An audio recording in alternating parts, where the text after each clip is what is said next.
BookTube. This video is my final part in my review of Adrift in the Next Revolution by Montague, which is a collection of short stories that I'm reviewing as an audiobook. I'm reviewing in audiobook form, and I was sent the audiobook for free by Montague for review. The story I'm going to be reviewing today is, as I say, the final one, which is story number 11, called Patron, and it's very much a continuation of the story, very much the conclusion of the story from the interludes, where we followed a female mechanic who's working in a spaceport, and then she has a fling with the son of a rich man. And in this story, which is told from the third person as opposed to the interludes, which is told from the first person point of view of the mechanic, we see the love interest discovering, after spending 150 years having been cryogenically frozen, that he now has a family, and some of them are pleased to see him, some of them are not. And also he and his parents discover the changes that have happened over the 150 years that they've been in cryogenic freezing. Noticeably, the androids gaining sentience and becoming recognised beings of their own. Now, I won't go into any more detail on that, on the plot. I will say, overall, as with all the stories in this collection, I really enjoyed this.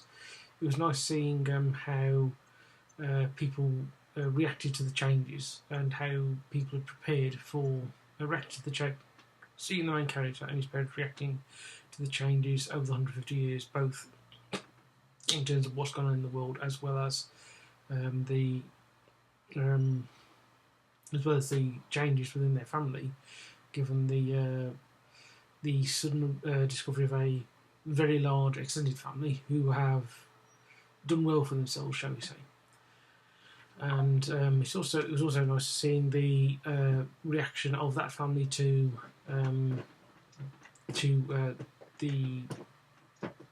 the love interest, who is their great grandfather, or grandfather in some cases.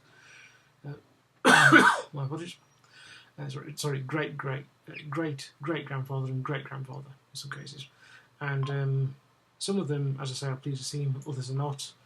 And you see a lot of manoeuvring between the love interest's father and the sort of patriarch of this family, this new family, as they try and negotiate a better place for negotiate this sort of situation where the father of the love interest is very interested in defending his family interest, as is this patriarch of the extended family, and the sort of plots and counterplots they make with each other, as well as the love interest growing in terms of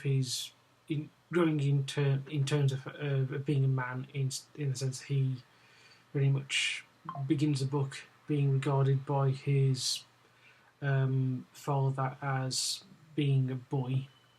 But he shows by the end of the story that he is very much a man, and a man of his own mind, with a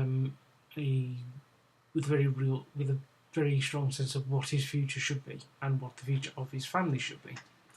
So that was really nice as well. Now, to give my thoughts on the short story collection as a whole, I really liked it. I liked the previous short story collection, which was called just bear a second, I'll just find it. Sorry about this.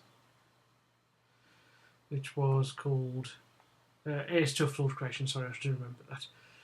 But I really enjoyed this more. I think it's because they're human characters, and I found them more engaging than necessarily the android ones. Not to say that I didn't find the android the characters in Heirs to a Flawed Creation interesting, but I just found the human ones more. And also there was, to me, a more varied story type in this. So in Adrift, in Adrift in the Next Revolution, you got a very sort of cross sort of these various genres. The first one is very much a sort of action horror story, as I say, inspired by Alien, to my mind, and also John W. Campbell's the story that the Thing is based on by John W. Campbell. And then you have another one, another story which involves a man who's defending the interests of his workers, and then another one of a young girl escaping people who've murdered her mother, and then another story connected to that one involving space pirates and smugglers. It's a very nice sort of cross section of stories, which and they were some of them were different. There's enough difference between them that to make it not to ensure that it didn't feel like it was much of a muchness. There was a nice sort of